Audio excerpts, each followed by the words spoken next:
तो आज हम लोग पढ़ने जा रहे हैं सॉल्यूशन चैप्टर का ऑब्जेक्टिव पढ़ने जा रहे हैं।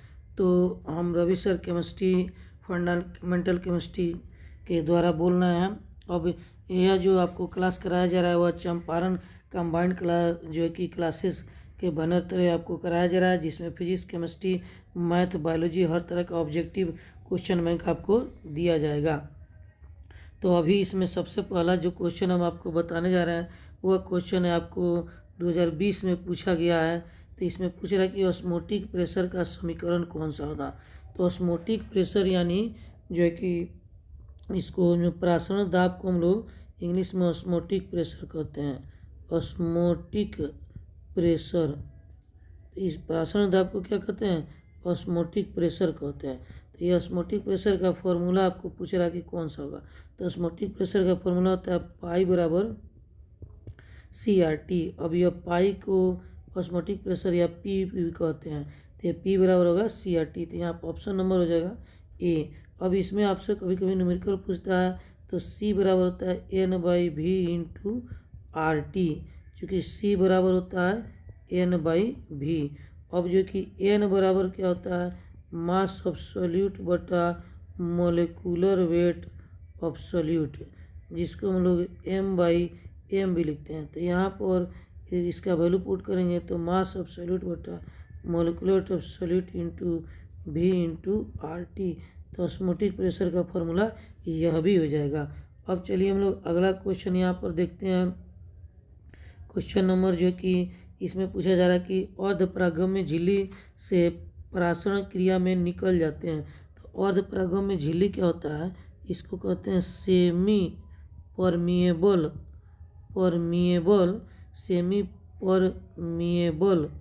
मेम्ब्रेन होता है। यह मेम्ब्रेन सेमी परमिएबल मेम्ब्रेन।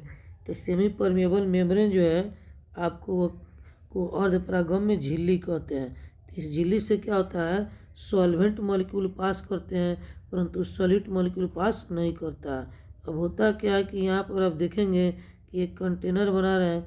इस कंटेनर में आपको दो सॉल्यूशन है जिसको एक सेमी परमेबल मेम्ब्रेन की सहायता से हम लोग अलग किए हुए हैं। तो यही आपको सेमी परमेबल मेम्ब्रेन है SPM, इसी की सहायता से अलग किया गया है। इसके अंदर छोटे छोटे छिद्र होते हैं इस मेम्ब्रेन के अंदर, जिससे होकर केवल सॉल्वेंट मॉलिक्यूल यानी कि H2O पास करते हैं, सॉलिड मॉलिक्यूल पास नहीं करता है। क्यों? क्योंकि इसके अंदर जो छिद्र है उसका आकार जो है कि सॉल्यूट के आकार से काफ़ी छोटा होता है। सॉल्यूट के पार्टिकल इससे होकर नहीं गुजर पाते हैं, तो केवल विलायक के अणु यानी कि सॉल्वेंट मॉलिक्यूल गुजरते हैं। सॉल्वेंट SOLVENT सॉल्वेंट यानी कि विलायक के अणु गुजरते हैं। अब यह सेमी परमेबल मेम्ब्रेन का एग्जाम्पल कभी पूछ देता है तो गॉट ब्लाडर, बकरे का आमाशय, परचामेंट मेम्ब्रेन, एग मेम्ब्रेन, यह सब इसका एग्जाम्पल है। कौन कौन है? गॉट ब्लाडर, परचामेंट मेम्ब्रेन और एग मेम्ब्रेन, याद रखेंगे। अब अगला क्वेश्चन हम लोग आते हैं, कह रहा है कि आदर्श विलयन का निम्न में से कौन सा गुण है? तो आइडियल सोल्यूशन किसको कहते हैं? तो वैसा सोल्यूशन जो रॉल्ट का नियम का पालन करते हैं उसे आइडियल सोल्यूशन कहते हैं। तो ऑप्शन नंबर हो जाएगा आपको ए। अब रॉल्ट का नियम क्या है? तो रॉल्ट का नियम है पार्शियल प्रेशर ऑफ A बराबर होगा आपको vapour pressure of A in pure state into mole fraction of A। तो ये आपका रॉल्ट का नियम है। कभी कभी आपको यह भी पूछ देगा। तो यह पार्शियल प्रेशर ऑफ A बराबर होगा vapour pressure of A in original state यानी pure form into mole fraction of A। अब आते हैं हम लोग अगला क्वेश्चन देखते हैं। इसमें अगला क्वेश्चन कहता है कि पहाड़ों पर जल का क्वथनांक कम हो जाता है, क्यों? तो पहाड़ों पर जल का क्वथनांक इसलिए कम होता है कि वहाँ पर वायुमंडलीय दाब यानी कि एटमॉस्फेरिक प्रेशर कम होता है। क्वथनांक का मतलब होता है बॉइलिंग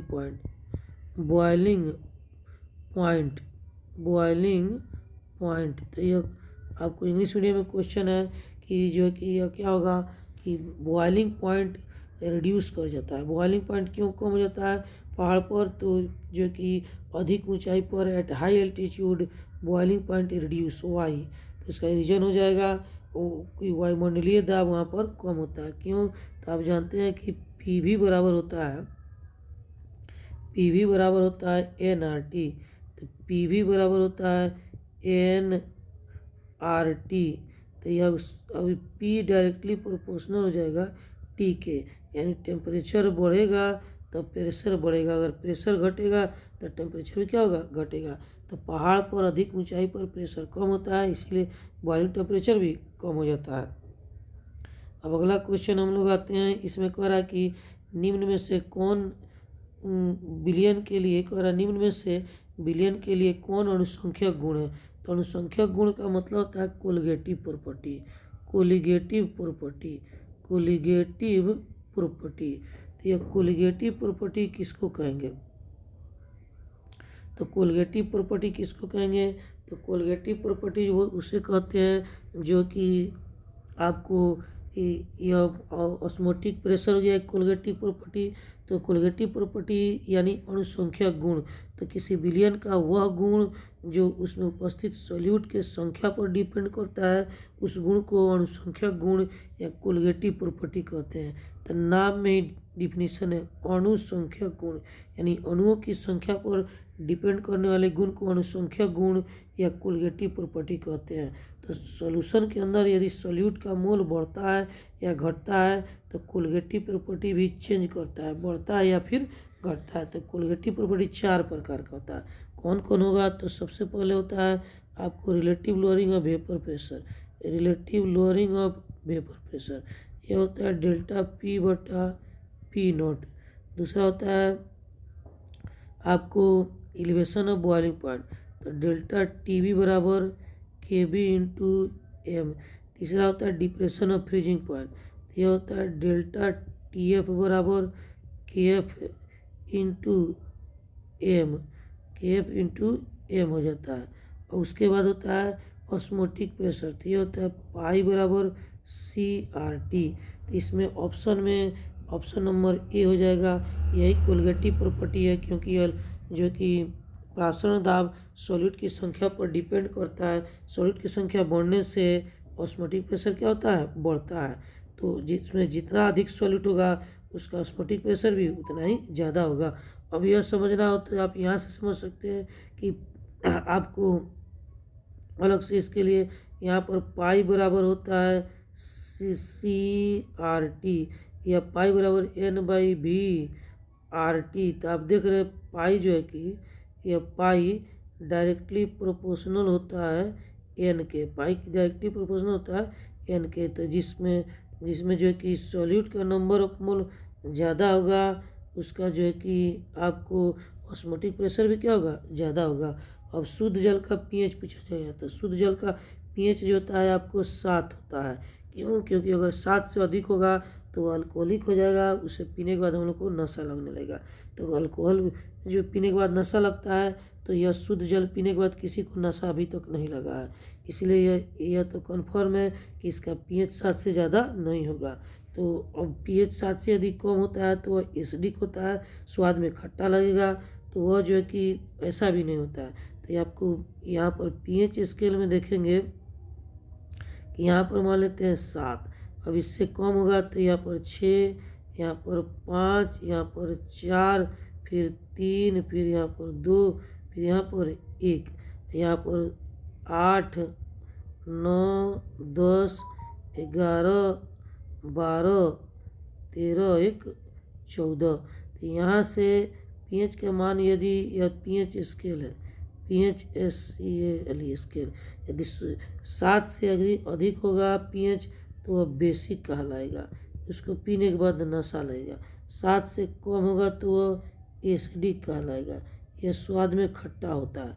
और 7 होगा तो वह क्या कहलाएगा, न्यूट्रल कहलाएगा, न्यूट्रल। तो शुद्ध जल का पीएच 7 होता है, वह न्यूट्रल होता है। अब आगे चल पढ़ते हैं हम लोग, आपको अगला क्वेश्चन देखते हैं। इसमें कह रहा कि इनमें से कौन से जलीय घोल का हिमांक बिंदु न्यूनतम होगा। तो जलीय घोल का हिमांक बिंदु, तो हिमांक बिंदु यानी फ्रीजिंग टेम्परेचर जो है, फ्रीजिंग टेम्परेचर वो सॉल्यूट का संख्या जब बढ़ेगा, number of mole of solute का बढ़ेगा, number of mole of solute का संख्या बढ़ता है, मोल बढ़ता है, तो फ्रीजिंग टेम्परेचर घटता है। तो यहाँ पर इसका जो है कि इसको पानी में डालेंगे NaCl को, तो NaCl टूटेगा तो 1 मोल Na प्लस 1 मोल Cl माइनस, यानी कि 2 मोल बनाएगा। C2H5OH को डालेंगे पानी में तो C2H5O माइनस H पर प्लस, तो यह भी जो है कि 2 ही मोल बनाएगा। यह भी कितना मोल बनाएगा, तो यह भी जो है कि 2 मोल बनाएगा। 1 मोल हो गया आपको माइनस 1 मोल प्लस। अब आते हैं इसको Mg(I2) को पानी में डालते हैं तो Mg पर प्लस और 2 आयोडीन पर माइनस, तो यह 3 मोल बनेगा। इसको डालते हैं MgSO4 को पानी में तो Mg पर प्लस और सल्फेट पर माइनस, तो इस प्रकार सबसे इसमें भी आपको 2 ही मोल बना। तो इस प्रकार सबसे अधिक मोल इसमें बनेगा Mg(I2) में। तो जिसमें ज़्यादा मोल होगा उसका फ्रीजिंग पॉइंट क्या होगा, सबसे कम होगा, क्योंकि नंबर ऑफ मोल बढ़ने से फ्रीजिंग पॉइंट क्या होता है, घट जाता है। अब आते हैं अगला क्वेश्चन हम लोग देखते हैं, कह रहा है कि मानव रक्त का pH कितना होता है। तो मानव रक्त का pH क्या होता है, आइए हम लोग इसको देखते हैं। मानव रक्त, तो यहाँ पर हम लोग देखेंगे मानव रक्त का जो pH है वह जो है कि मानव रक्त का pH 7.4 होता है, यानी कि स्लाइटली अल्कलाइन होता है। अब आते हैं, यह जो आपको क्वेश्चन दिया है, कह रहा है इसका बॉन्ड ऑफ गुणांक कितना है, तो इसका विघटन का स्तर ज्ञात करें। तो 0.1 मोल बेरियम नाइट्रेट है जिसका जो है कि बॉन्ड ऑफ गुणांक दिया है। आई कितना दिया है, आई दिया है 2.74। तो विघटन का स्तर यानी कि अल्फा पूछ रहा है कि अल्फा इसका क्या होगा, तो इसका अल्फा क्या होगा, तो आइए इसको देखते हैं अल्फा कैसे निकालते हैं इसका। तो यहाँ पर देखेंगे जो कि यह जो कि बॉन्ड ऑफ फैक्टर निकालने के लिए अल्फा का जो फॉर्मूला होता है वो होता है आई बराबर जो बॉन्ड ऑफ फैक्टर -1/n-1। यहाँ पर बॉन्ड ऑफ फैक्टर है आपको 2.74 घटाव 1/n क्या है, तो नंबर ऑफ मोल है। अब यह जो आपको बेरियम नाइट्रेट टूटेगा, यहाँ पर बेरियम नाइट्रेट NO2 है, यह जब टूटेगा तो क्या बनेगा, तो बेरियम नाइट्रेट टूटेगा तो 1 मोल बेरियम पर प्लस बनेगा और 2 मोल नाइट्रेट बनेगा। नाइट्रेट पर क्या होगा आपको माइनस चार्ज, तो यह आपको टोटल मिला के 3 मोल हो जाएगा। क्या मोल होगा, 3 मोल, 1 मोल यह और 2 मोल नाइट्रेट। तो यहाँ पर n का वैल्यू हो जाएगा 3, 3 माइनस 1, तो इसको घटाएंगे तो 1.74/2 आ जाएगा। अब इससे हम लोग भाग देते हैं तो 1.74 भाग देंगे तो आ जाएगा 0.87 आ जाएगा, यानी कि 0.87, जिसको परसेंटेज में हम लोग देखेंगे तो आपको आ जाएगा 87%। तो बहुत ही अच्छा क्वेश्चन है, आपको 2018 में पूछा जा चुका है। तो इसको देखेंगे कैसे बनेगा, तो इसी फॉर्मूला पर यह आपको बनेगा। अब आते हैं अगला क्वेश्चन हम लोग देखते हैं, क्वेश्चन नंबर 20। कह रहा है कि अगर n जो है कि घुल यानी सॉल्यूट पदार्थ के मोलों की संख्या तथा इस घुल का मतलब होता है n हो गया को सॉल्यूट, ये हो गया सॉल्यूट। अब आते हैं n घोलक यानी कि सॉल्वेंट, ये हो गया आपको सॉल्वेंट के मोल हो तो मोल प्रभाज यानी कि मोल फ्रैक्शन पूछा जा रहा है। मोल फ्रैक्शन क्या होगा, मोल फ्रैक्शन, तो इसमें पूछा जा रहा है कि सॉल्यूट का मोल n हो, सॉल्वेंट का मोल बड़ा n हो, तो इसका मोल फ्रैक्शन क्या होगा।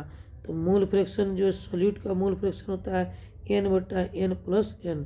तो इसमें कह रहा है कि मोल संख्या n हो तो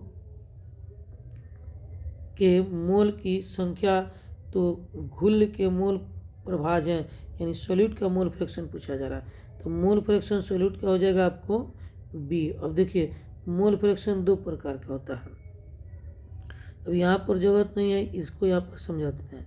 तो मोल फ्रैक्शन जो है कि आपको मोल फ्रैक्शन इधर शॉर्ट में समझ लीजिए, मोल फ्रैक्शन 2 प्रकार का होता है, एक सॉल्यूट का और दूसरा सॉल्वेंट का। तो सॉल्यूट का मोल फ्रैक्शन को x और n से डिनोट करते हैं, सॉल्वेंट के मोल फ्रैक्शन को x और n से बड़ा n से डिनोट करते हैं। क्यों, क्योंकि सॉल्वेंट ज़्यादा मात्रा में होता है। तो सॉल्वेंट का मोल फ्रैक्शन क्या होता है, जब सॉल्वेंट के मोल में टोटल मोल से भाग देते हैं तो ये सॉल्वेंट का मोल फ्रैक्शन कहलाएगा। जब सॉल्वेंट के मोल में हम लोग टोटल मोल से भाग देंगे, सॉल्वेंट के मोल में टोटल मोल से भाग देते हैं तो ये सॉल्वेंट का मोल फ्रैक्शन कहलाएगा। और सॉल्यूट के मोल में जब टोटल मोल से भाग देंगे तो ये सॉल्यूट का मोल फ्रैक्शन कहलाएगा। तो इस सॉल्यूट का मोल फ्रैक्शन पूछा जा रहा है यानी घुल का, तो हो जाएगा बी। अगर सॉल्वेंट का पूछा जाता तो सी हो जाता। अब आते हैं 21 नंबर क्वेश्चन। कह रहा है कि H3PO4 के 1 मिलियन बिलियन की नॉर्मलता क्या होगी। तो ये नॉर्मलिटी बराबर होता है, फॉर्मूला नॉर्मलिटी बराबर होता है x गुने मोलारिटी। तो इस क्वेश्चन में मोलारिटी दिया है 1, तो मोलारिटी यहाँ पर 1 लिख दिए। और x क्या होगा, तो x इसका जो है कि होता है, इसको टूटेगा तो ये कितना मोल बनाएगा, तो H3PO जो है कि 4, यह टूटेगा तो 3 H पर प्लस और PO4 पर जो है कि माइनस में 3 गो, तो इसका x हो जाएगा 3, तो यहाँ पर हो जाएगा 3 गुने x यानी कि 3, तो आंसर हो जाएगा डी। अब आइए अगला क्वेश्चन देखते हैं हम लोग। चलिए अब आपका क्वेश्चन जो है कि समाप्त हो गया है। तो आज हम लोग 21 को जो है कि क्वेश्चन बनाए, 21 क्वेश्चन बनाए सॉल्यूशन चैप्टर से। तो आप सभी विद्यार्थी इसको पढ़िए अच्छे से, ध्यान से, और जो भी इसमें डाउट हो उसको फिर हमसे पूछेंगे, कमेंट करेंगे या फिर क्लास में आके पूछेंगे, ताकि जो है कि आगे और से अधिक आपके लिए अच्छा वीडियो बनाया जा सके। और इसमें जो कमी होगा उसको ज़रूर बताएंगे ताकि हम उसको और अच्छा से सुधार करें।